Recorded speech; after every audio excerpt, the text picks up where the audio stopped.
Selamat datang di channel Simar Imam. Seperti biasa, jangan lupa pasang headset kalian. Siapkan kopi dan camilan. Lupakan pahitnya kehidupan.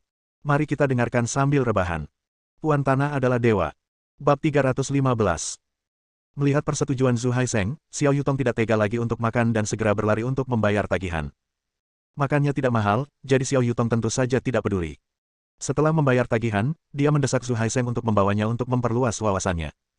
Setelah perjalanan ke Poseidon, Qin Mingsu memiliki pemahaman menyeluruh tentang karakter Xiao Yutong. Dia tahu bahwa gadis ini adalah seseorang yang takut akan kekacauan di dunia.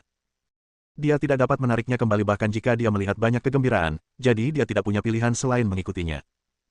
Sesampainya di blok belakang kota antik, Zhu Haisheng memimpin Qin Ming dan Xiao Yutong berbelok ke kiri dan kanan di gang yang gelap, membuat orang pusing dan tidak bisa membedakan antara timur, barat dan utara pelanggan. Mereka pasti tidak akan dapat menemukan pasar gelap bawah tanah.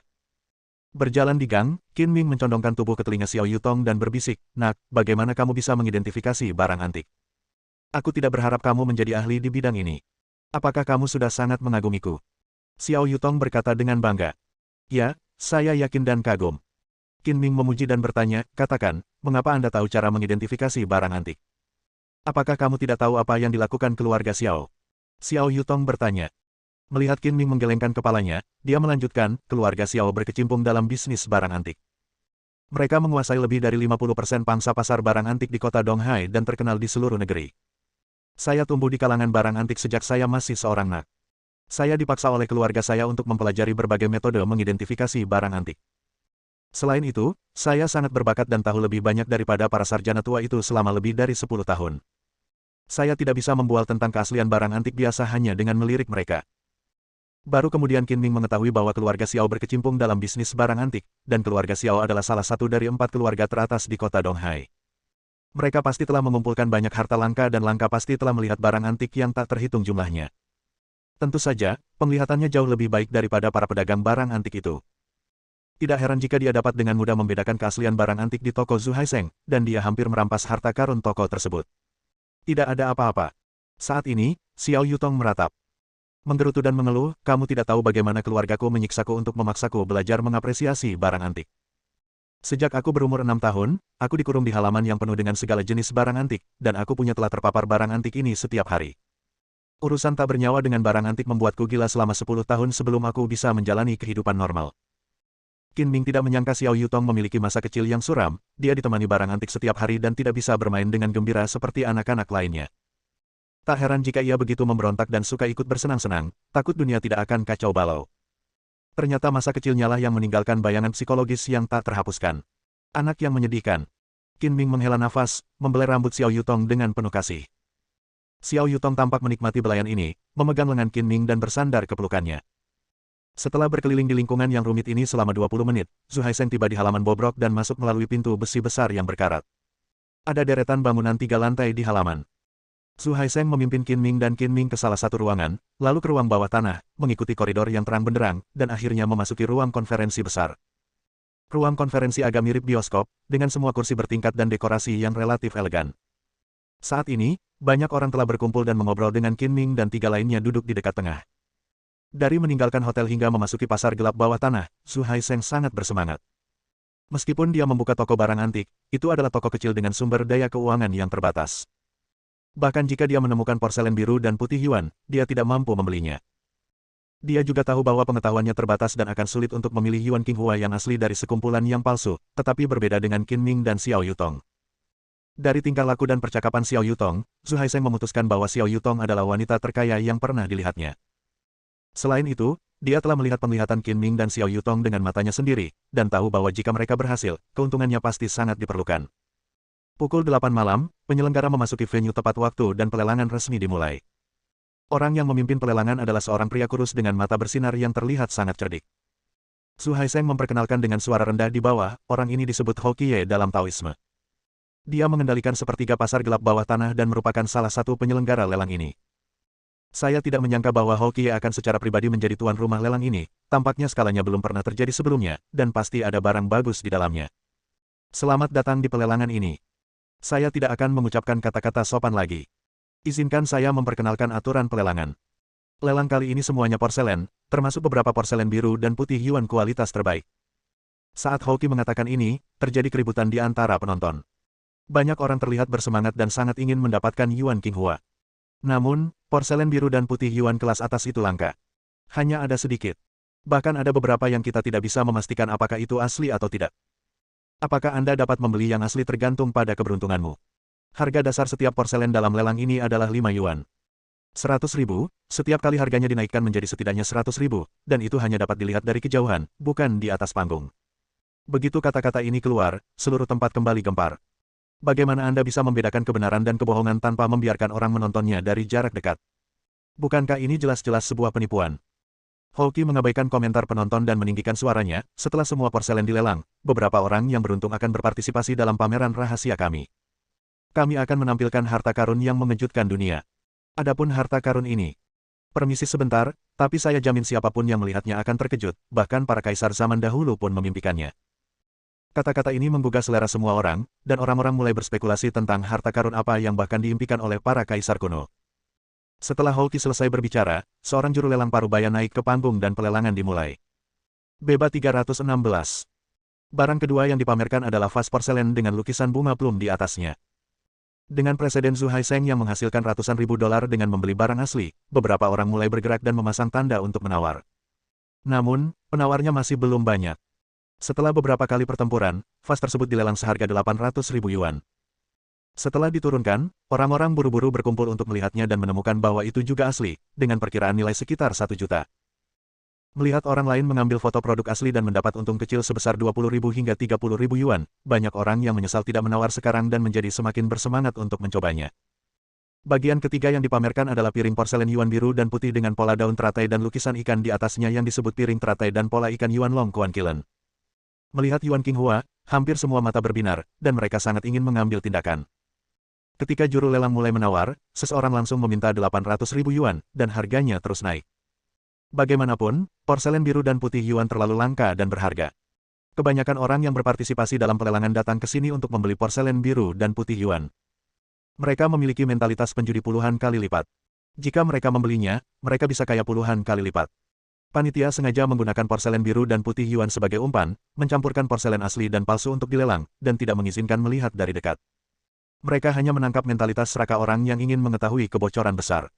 Mata Zhu Haisheng juga bersinar, hatinya gatal, dan dia tidak bisa tidak mengikuti perintahnya.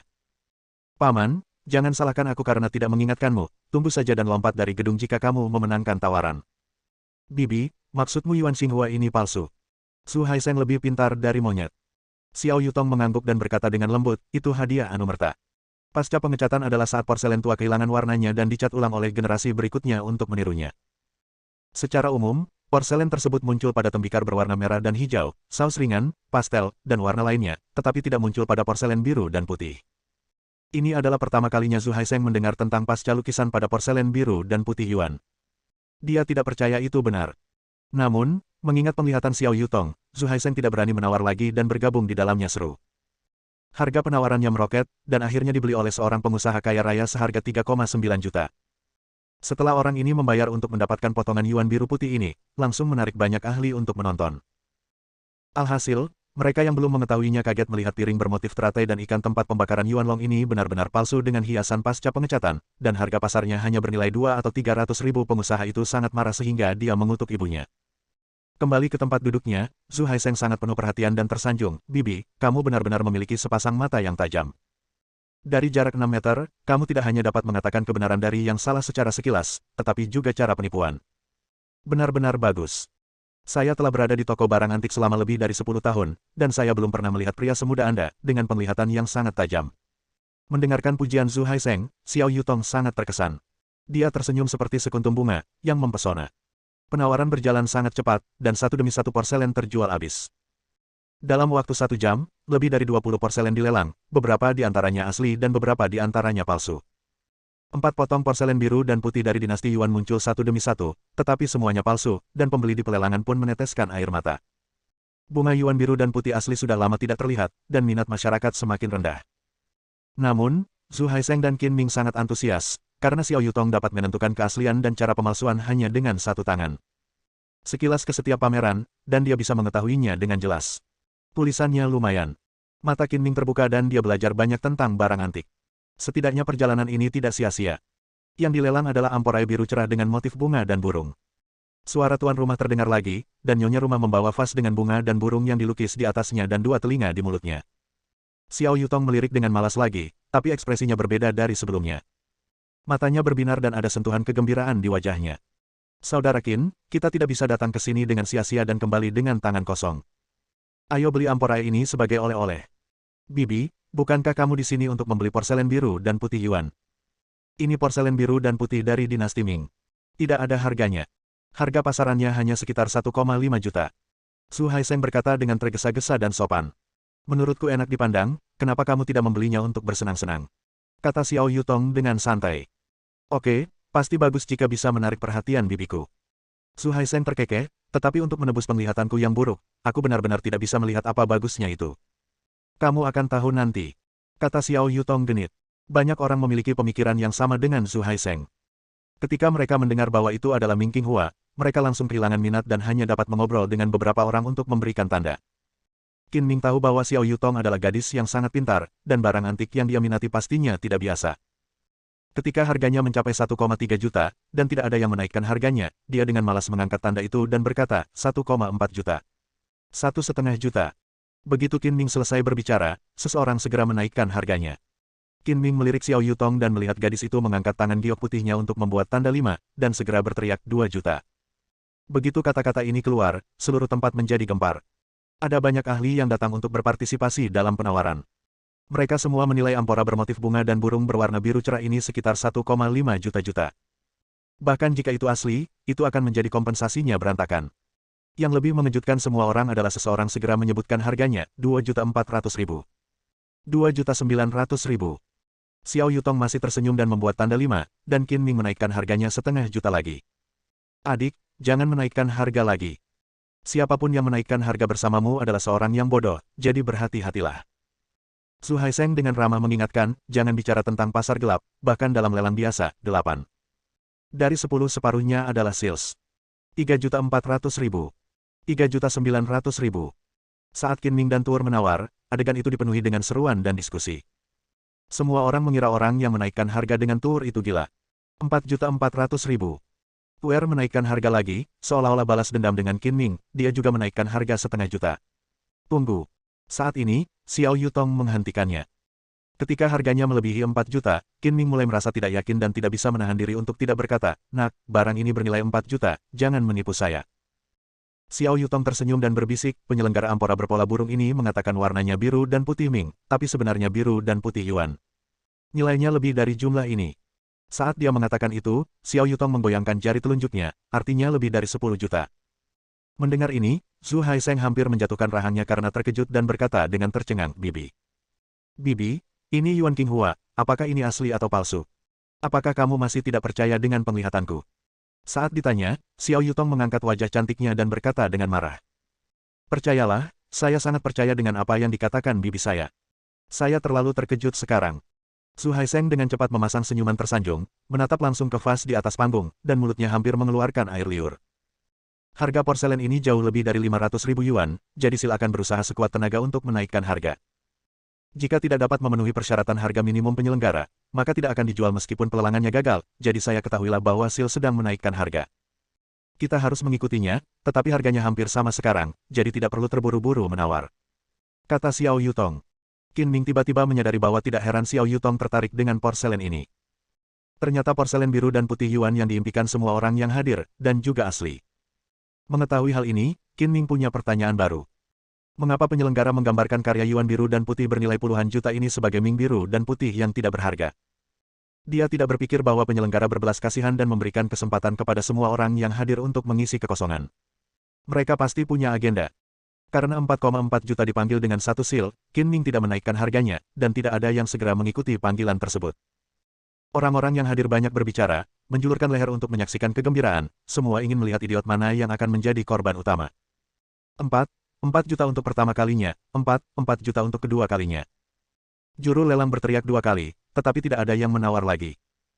Ketika dia perlahan mengangkat palu dan hendak berteriak untuk ketiga kalinya, Qin Ming berteriak lagi, 4,5 juta. Qin Ming hanya menambahkan 100.000 yuan pada saat-saat terakhir ketika juru lelang menjatuhkan palu. Sepertinya dia tidak ingin menaikkan harga lagi. 4,5 juta yuan adalah jumlah maksimum yang bisa dia terima, dan uangnya juga berhenti. Setuju. Sil tidak menaikkan harga, dan tidak ada orang lain yang mau mengeluarkan uang yang tidak adil untuk menjadi penerima. Qin Ming juga berhasil mendapatkan apa yang disebut porselen biru dan putih Ming. Setelah menggesekkan kartunya untuk membayar, Qin Ming menurunkan ampor air bermotif ikan, dan banyak orang sibuk yang menunggu untuk melihat lelucon berkumpul di sekelilingnya. Namun, setelah menontonnya, orang-orang ini semua tercengang. Mereka tidak pernah menyangka bahwa ini sebenarnya adalah sepotong yuan biru dan putih. Meskipun itu bukan harta langka di antara yuan biru dan putih, itu adalah yuan biru dan putih asli bernilai banyak uang. Sia-sia kehilangan sepotong asli yuan biru dan putih, banyak orang menghela nafas, memukuli dada, dan menyaksikan kegembiraan dalam waktu lama. Ternyata mereka adalah orang yang paling bodoh, dan mereka ingin menamparkan diri sendiri karena bersuara keras. Seluruh tempat benar-benar mendidih, dan tidak ada seorang pun yang tenang. Persis seperti gambaran air mendidih di dalam panci, seruan, ratapan, dan rasa iri datang silih berganti. Karena banyak barang palsu telah dilelang sebelumnya, penyelenggara telah menghasilkan banyak uang. Mereka sengaja menjual yuan biru putih ini dengan harga yang sedikit lebih rendah, agar semua orang melihat bahwa mereka menjual yuan biru putih asli dan asli. Tidak menipu uang. Menurut perkiraan konservatif Xiao Yutong, ampor air bermotif bunga dan burung biru yuan ini bernilai setidaknya 10 juta, tetapi Qin Ming membelinya dengan harga kurang dari 5 juta. Bagaimana penglihatanku, benar kan? Xiao Yutong berkata dengan bangga saat Qin Ming duduk sambil memegang vas. Bibi, kamu benar-benar jenius. Kamu sekilas memilih Yuan Qinghua yang asli di antara begitu banyak barang palsu. Kamu pasti akan meninggalkan cerita bagus di pasar gelap bawah tanah, kata Zhu Haisheng dengan nada menyanjung Yutong. Ya, gadismu benar-benar memiliki keterampilan yang membuatku terkesan. Qin Ming juga memuji tanpa ragu-ragu. Pria ini, nama keluarga saya Liu, sangat tertarik dengan bejana bunga dan pola burung Yuanxing ini. Saya ingin tahu apakah dia bersedia berpisah dan menjualnya kembali. Wajah berkilau muncul. Datang dan ucapkan dengan aksen Fujian Selatan yang kental. Bersambung.